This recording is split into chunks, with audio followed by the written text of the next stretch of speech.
Okay, good afternoon, everybody, and it's a great pleasure to be with you amongst this very learned gathering of recyclers who bring in a huge, maybe, I don't know, 1,000 years of knowledge cumulatively to this industry.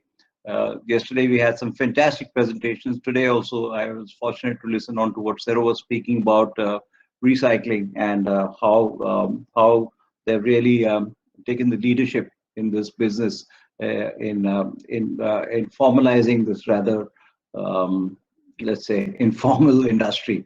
Most of us have seen this in different forms. My experience on recycling is actually very physical. As an engineer, I like to be hands-on on things. So everything that I've done as far as the recycling industry is concerned comes with a lot of visits to lots of places, including walking around with the kabadiwala carrying the trash can from my house to the chota set, from the chota set to the bada set, from the bada set to the bigger bada set, and finally to the mills and traders.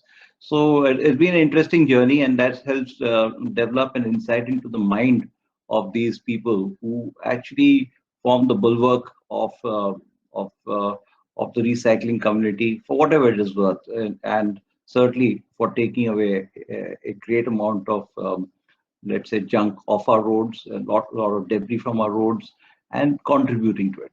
So today, I just want to acknowledge the effort that this informal community does towards the recycling industry.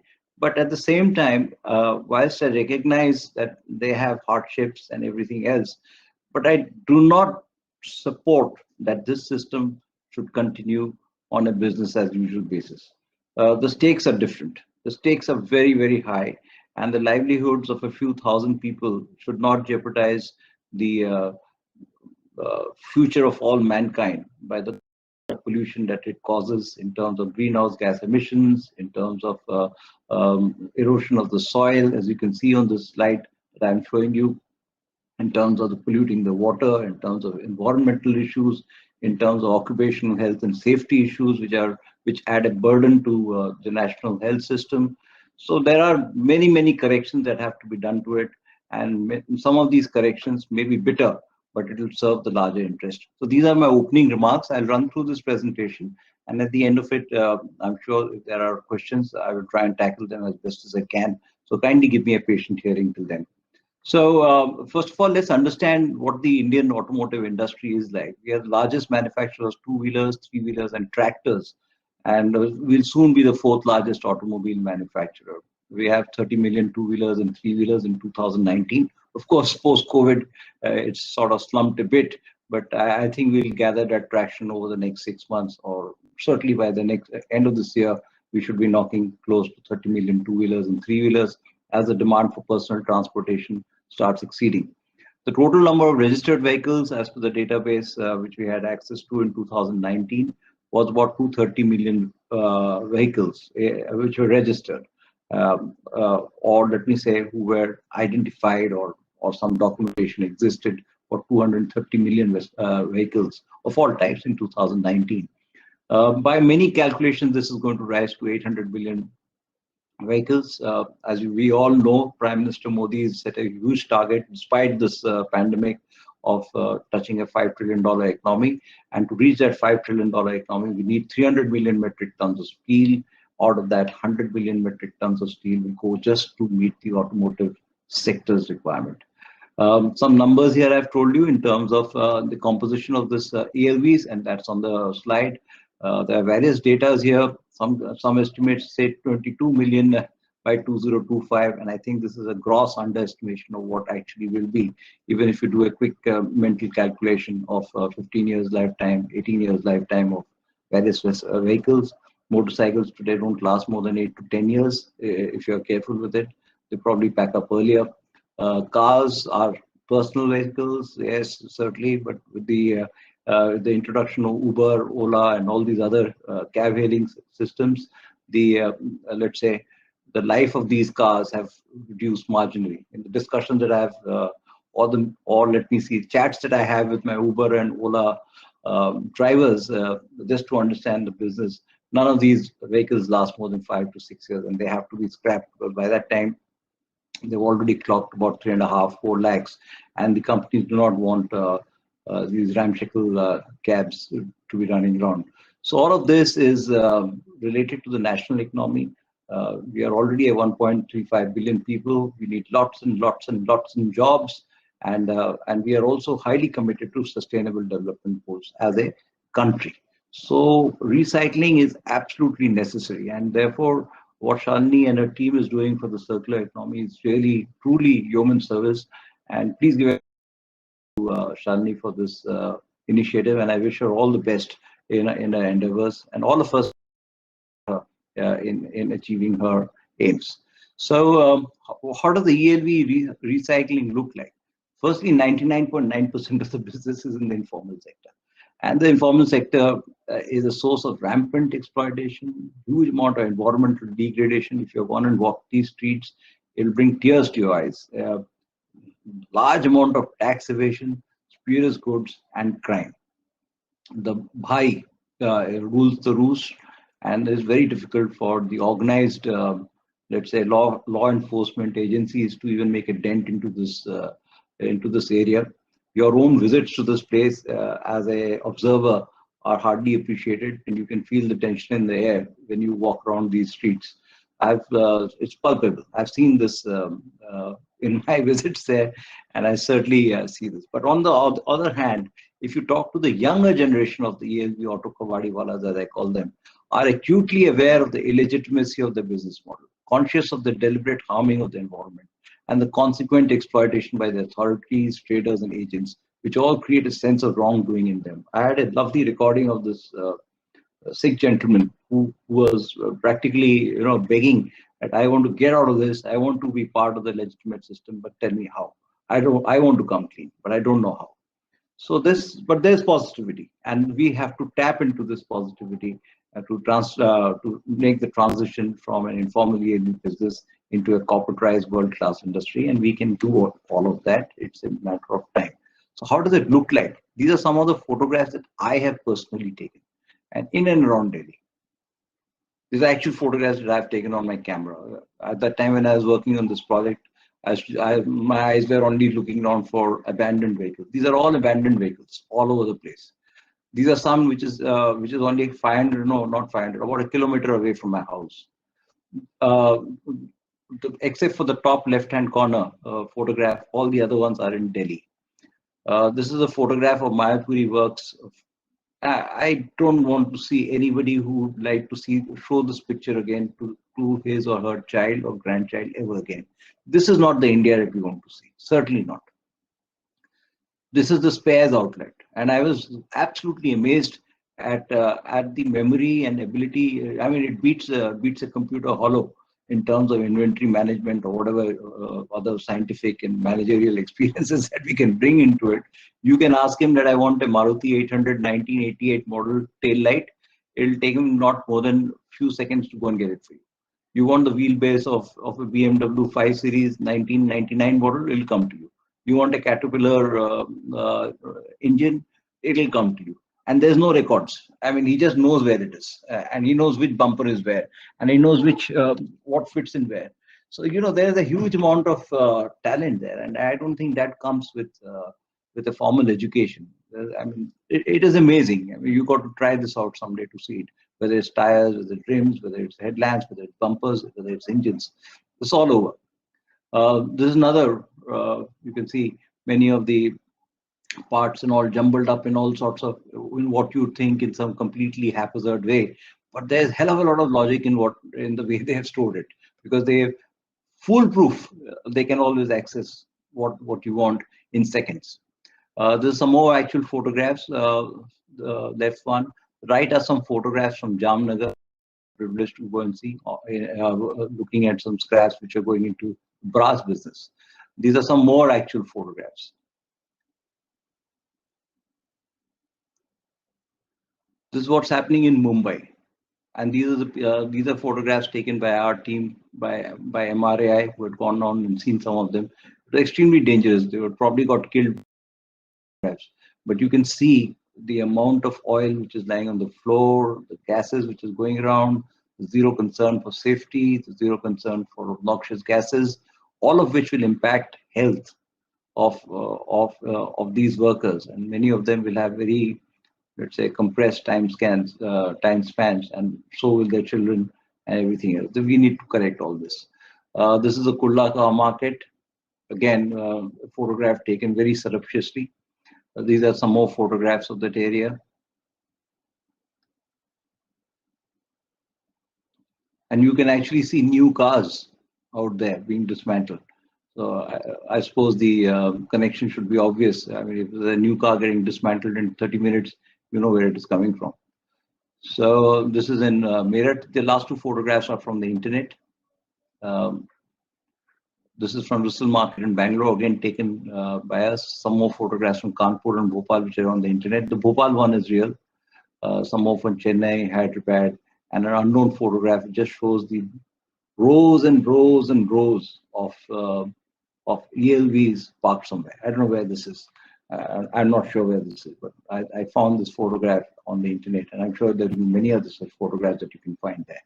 So, what are the key features of this Auto Kabadiwala? Firstly, it's a hereditary business, and it is located in urban slums, which is very, very significant. You know, for most of the recycling companies who have now got plants in the back of beyond, close to Mars and other planets, the transportation and logistics cost and accessibility becomes a huge burden in the overall operational cost. I've developed financial models for it. I've developed business cases for it. The cost of logistics can be quite important in the overall bottom lines of the company's performance. They always work on a don't ask, don't touch basis. Nobody asks you any question, and they don't want to tell you anything either. Everything's about secrecy, confidentiality, and trust. There are large sums of money which are transacted on a piece of paper, and that's it. There's no written documentation; just happens on its own.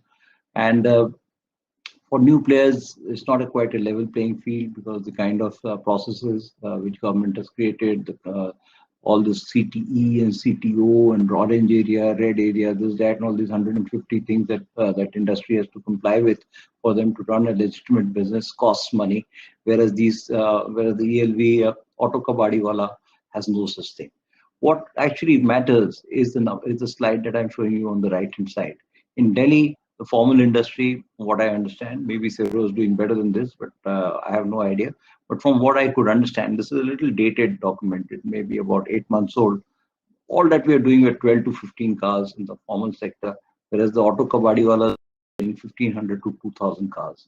In Mumbai, nobody was doing anything, but the Auto Kabadiwalas in the Kurlas and all these other places were doing a minimum of 1,200 to 1,500 cars. And some time ago, I was told that I was wrong. It's not 1,200 to 1,500. It's closer to 1,500 to 2,000 cars. In Bengaluru, there are 700 to 900 cars. Cars means I'm talking about vehicles really, not just cars. Mostly cars though, and three-wheelers and bikes and all that are considered in the overall game of this recycling business.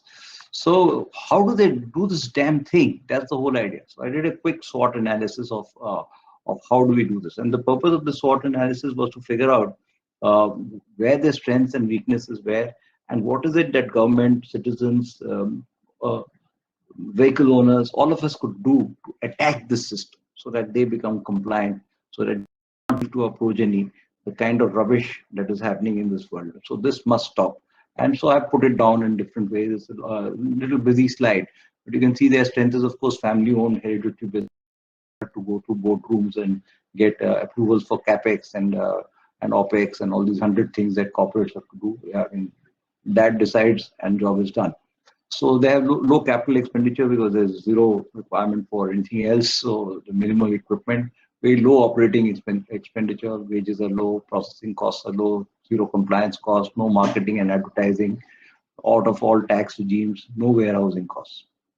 Locational advantage, which is a huge factor on their benefit, they're within city limits usually.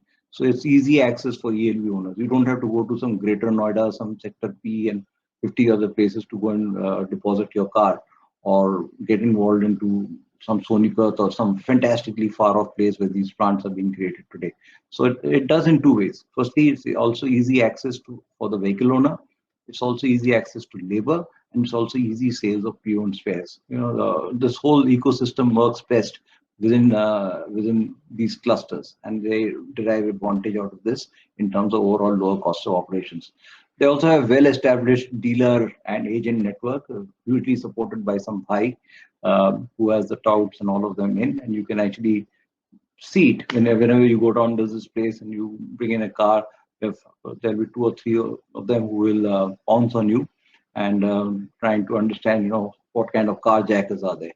And they of course work with reasonably good profit margins. I'm not saying that they are all going to take over as the final billionaires of this world or trillionaires, but they make reasonably good profit. But they try and have a lifestyle which is not loud, so that they don't attract attention to them. But I think they do that. The weaknesses, of course, their revenue generations are much less than, because the quality of scrap is pathetic, to say the least. There, and the ability to recover from that and sell it correctly is a big issue. Unskilled manpower, I already spoke about.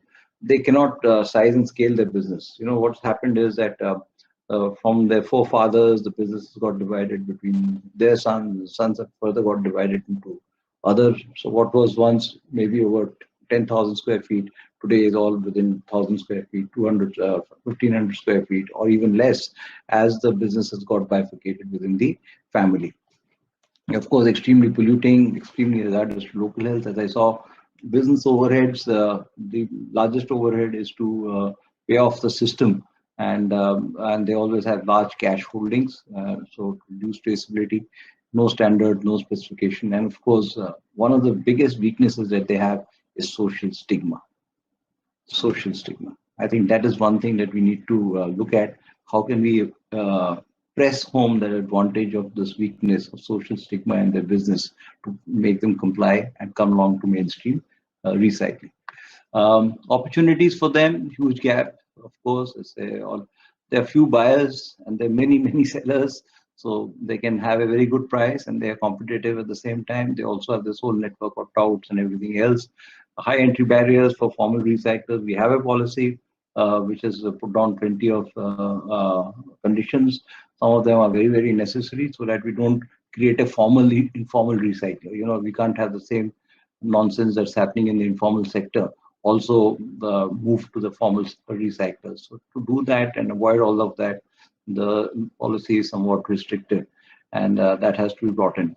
Threats, of course, the biggest threat is that to their businesses, if the full implementation of the government policies, rules and guidelines are done, then they can be out of business pretty fast.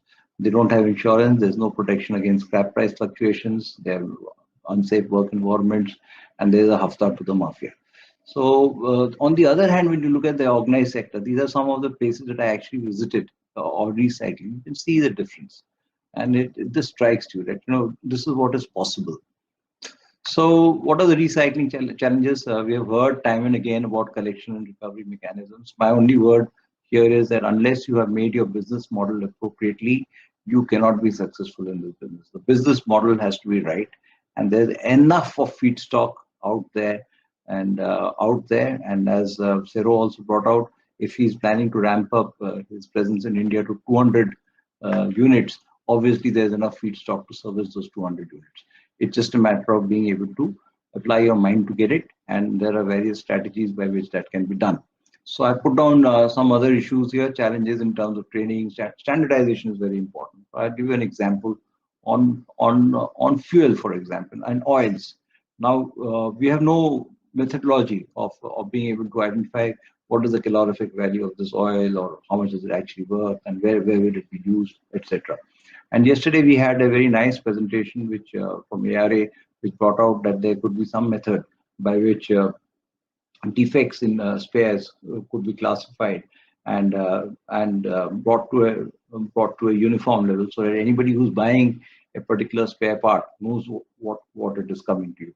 Of course, there are issues on engines, there are issues on gearboxes and all of these things, but other things like lamps and bumpers or doors or stuff like that, that can be made more transparent, so both the buyer and the seller are clear as to what he's buying. As far as the other thing, as an aside, One and I want to emphasize this because having seen quite a few of these recycling plants, my sense is that what works in the US, Japan, China, this, that, and all doesn't work in India. So this Google anti solution to creating recycling facilities in India is wrong. We have our own ecosystem, we have our own strengths, we have our own weaknesses, and we have our own way of doing things. So, for example, if you go to a yard in Europe, you probably find an 8-year-old S350 Mercedes out there being recycled. But that recycling business is different because the spares are being sent out to Africa or to East Europe or Russia or God knows where. In Japan, quite a bit of the spares market fetches up in Russia. So, but that's a different game. In India, you can't see a chap scrapping a S350 Mercedes after 7 years. I don't think that's happening in India. Or a BMW 5 Series going to a scrappage in 5 years. So, that sort of thing is there. So we need to understand all these things in looking at addressing the ELV recycling challenges. Now, I think this is well known. I'm not going to spend time. The trade structure is also well known. I mean, you have the ELV owner, he's got a choice of either exchanging it or refurbishing it or scrapping it. And there's an algorithm which you can develop in determining the overall business model that makes it optimal. First, you need to understand the trade structure, and from the trade structure only you can decide where your feedstock are going to come in. So how do we integrate this with all these things? First and foremost, I think, and I'm going to be blunt about it, is that ELV recycling is not purely an environmental issue, and it cannot be left to the MOFCC or Ministry of Road Transport and Highways or some other chap to do it, because it has got implications across the societal side, impacts livelihoods, impacts environments. There are tremendous amount of technologies that have come into this sector, and it's not riveting and sort of spanner and toolkit sort of work. There are plenty of things that you can do in it so that your aspirations of being part of the circular economy are met. Which means that every wheel that you pull out of a automobile or from a motorcycle is put back into a foundry to make another wheel or another whatever, some let's say a gearbox opening or an engine block or whatever. But it cannot be that you crush this whole thing and then you convert that into making some railway lines or some torsion steel or some such thing. Circularity will come if the equipment which has lived its life is reborn again in the same way. That's what required. So it's a national industrial enterprise with all its complication of taxation, all its complication of training, developing the right skill sets, getting the right technologies.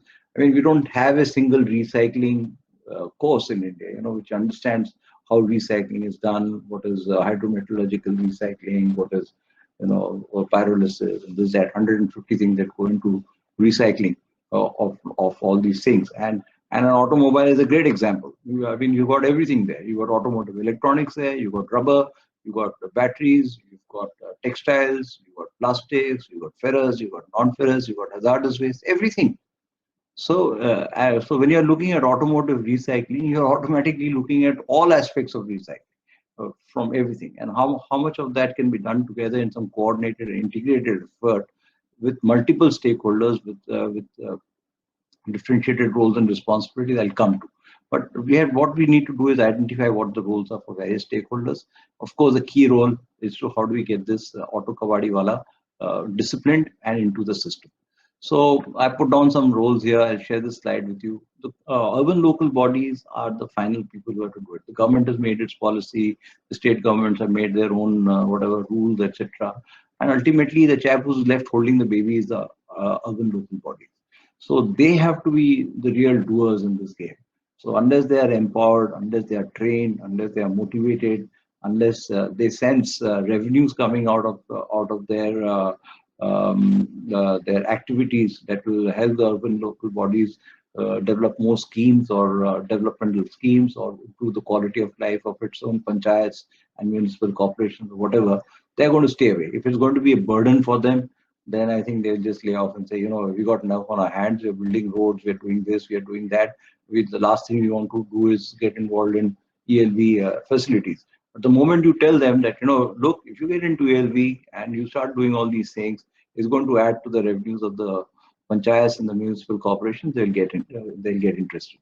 The point is that we have all the possible schemes that are available for them, and they can benefit from them. Whether it's the Pradhan Mantri Jan Dhan Yojana, the Bima Yojana, a whole lot of Jivan Jyoti Bima Yojana. You already have a lot of finance schemes, mudra loans, etc., which can create a whole brand of new entrepreneurs, provided the urban local bodies play their game. Some more here, where some physical work would have to be done in identifying and allocating spaces for various sorts of activities, whether it's for collectors, for aggregators, or creating the right market. If I want to ask you, if I have to say this in a line, they have to create the market, and that market has to be a formal market, quite like a mandi. So where both the buyer and the seller can meet, negotiate, and sign off, and both of them pay a fee to the ULB for facilitating that market, and goes home happy on some proper documentation which does that. So these are the roles that urban local bodies can do, but we have to help them do this, because I don't think they have the capacity for it, neither do they have the training for it, and surely those skills are not quite fully developed. So maybe organizations and NGOs and maybe the recycling industries, particularly the ELV recycling industry, would have to step up and work with the urban local bodies in closer formation, rather than just with the RTOs and all the other agents and hafta fellows from the informal sector. Maybe you should work more with the urban local bodies. So some more of this comprehensive package that I think we can just leave this. We are running out of time. Role of collection centers is pretty important. As I mentioned to you, that, I'm sorry I've used the older word, registered vehicle scrapping facility, which is what I had used. And ultimately, I think that R got changed to A. That was a major change which happened in the policy. So apart from that, I've put down here what collection centers need to do. Ultimately, facilitating the market and making the market work is the role of these collection centers and ULBs. If that market is created and these transactions are legitimized and brought into the overall system, then you can see the change. But citizens, there is no way that all this can happen without citizen participation. First and foremost, to all my citizens and everybody else who's watching, please don't abandon your vehicle. You've loved it. She's given you great service. Just give it to the RVSF and give her a safe burial, just as you do to any close relative of yours. Don't be greedy today. This auto kabadi wala sitting in Mayapur is offering $1,000 extra, and Sero is giving you $1,000. Let's give it to Sero. Don't destroy your tomorrow. Don't sell your vehicle to the informal sector, whatever the incentive is. It might be a pain for you, but don't sell it to the informal sector. The basic idea is bottle up the demand side, bottle up the supply side to the informal sector, so that they have no other choice but to fall in line and get into the formal economy. And they have some talents on it. They just need the right push for it and some facilitation, and they'll come into it. Don't buy scrap and spares from the informal sector, where again the traders have got a great role to play, because they buy the scrap from these informal sectors at a small price than what they would pay to somebody who is doing formal recycling. And of course, all do share information on abandoned vehicles with the appropriate authorities, with the RTO, etc., and dispose of your vehicle on time and legitimately. So I think this is where it is. So what kind of interventions that we need? First of all, we need to strengthen the ELV recycling value chain.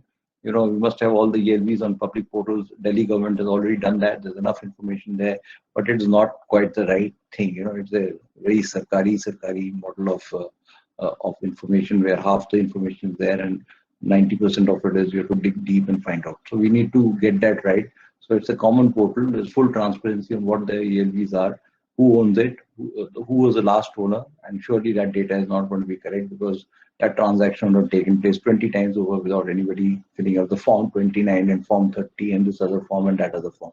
So there are many of those things. Then of course, market creation we already spoke about for recycled spares and products. We don't have that formally done, but we need to figure out how we can have this plugged into either the European system or the Japanese system, so that all spare parts are categorized and cataloged and available for global sales. Fiscal and financial measures. I think the GST is a very important weapon. which can be applied in a graduated way, in a differentiated way, so that if one auto kabadi wala sells it to another auto kabadi wala, there is no value addition. He should be jacked nicely. He should pay 27% plus cess plus whatever else, so it becomes 40%. If he's doing some value addition, then he pays less. If he's selling it to the vehicle scrapping facility, then it becomes leased at whatever 5% or some such thing, and we can get on with it. Of course, where I'd really like to see some of the larger companies, and we've been discussing with them, the recycling giants like the MTC Group and other people in this business, they should pull together and create the recycling technology and research institute, which should look at all sorts of new technologies, particularly on metallurgical issues, on disposal of plastics which go into it, disposal of automotive electronics which go into it, all this technologies for conversion of catalytic converters into useful grade rare earths and materials, all of that. So these are some things that have to be done. Awareness and capacity development is an important cycle of this whole game, where NGOs, RWAs, self-help groups have to be created. And all these need some work from the formal sector. I know it's a burden for everybody. As it is, they are strained with sort of low profit margins and operational expenditure. To now spend money on this and that might be a little different. But I can only give you an experience from the e-waste sector. The way the PROs have been able to transform this, well, not fully, but they made some major gains in this process, is through running these camps, and they've done very well. I think maybe there's some lessons that you can learn from them. Of course, technology, I'm a great believer of technology. There's plenty of artificial intelligence that can be used for recycling, particularly blockchain technologies can also be used and also at the same time, we need to formalize a method by which the mass flow diagrams, mass flow calculations which are required to be submitted are automated and it is fully traceable. In the aerospace business, all material has to be traced back, so the same sort of rigor must be applied to scrap coming out from the automotive industry, so that it can go straight to furnaces for making to foundries for making new parts.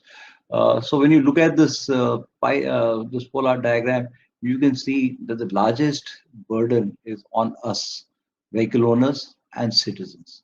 We have to do 10 out of 10 to get the recycling industry going. The Kabadiwala is not going to move his bit too much. The urban local bodies will only do that much. Government has done what it can. Mill owners have another role to play. If they are tough with them, the traders are tough with them, and they say no to scrap coming in from the Kabadiwala, that unless they are duty certified and for quality, etc., it won't work. RWAs are mostly silent, but maybe we need to find out how we can get RWAs moving. There are plenty of RWAs who have surplus vehicles lying there, which they don't care about and just lying in some corner. I know plenty of them in Vasankund at least, where they're just lying around and nobody knows who the Maibab of that system is. So there are some roles for them. So in this way, if you all put together, we should be able to see a transition of this auto kabadiwala to becoming a more respected part of the overall social system in India, as a responsible person, caring of the environment, caring of the people they employ, and these sort of things. At the moment, both they draw zero on this, and I may have some amount of sympathy for them, but it goes away the moment I see them puncturing the compressor and releasing all that freon or whatever is called RS12 or RS22 into the atmosphere, ruining the ozone layer of this country. That is like murder. Similarly, if they just empty out the tanks and pour out the oil that you saw on Earth, and that goes down to upset the water levels below, groundwaters below, then that is murder. I don't think that is forgivable under any circumstances. So I think we need to be strong. We need to be disciplined. At the same time, we need to hold their hands to bring them up. So this, in conclusion, all these, there's plenty of resources trapped in ELVs, and if India has to achieve that $5 trillion economy, we need materials, and those materials have to come from these sources. Particularly, it should reduce our dependencies, and we should be in line with what the Prime Minister has told us about Swachh Bharat and Atmanirbhar Bharat. The ELV recycling community has got a huge role to play in achieving these two aspirations of Prime Minister Modi. We have to get the auto kawadiwala into the game, but whilst we have to be sort of somewhat sympathetic, but we cannot be kind and generous to them at the price of penalizing future generations of Indians. I don't think that equation works. Urban local bodies and ordinary citizens like all of us have largest role to play, and we have to shoulder that task in a fair way. Rest of it is I've already told you. So this brings me to the end of my conclusion. Please donate your old car once. Transform the lives of 10 girl childs forever. There is a NGO which does that. I think it's a small price to pay. You can just forego your 20 grand or whatever that you sell your Maruti Desire Swift for. Put that for a girl child. It'll do you a lot of good together. We can together make the difference. And this brings me to the end of my presentation. Thank you very much for your patient hearing.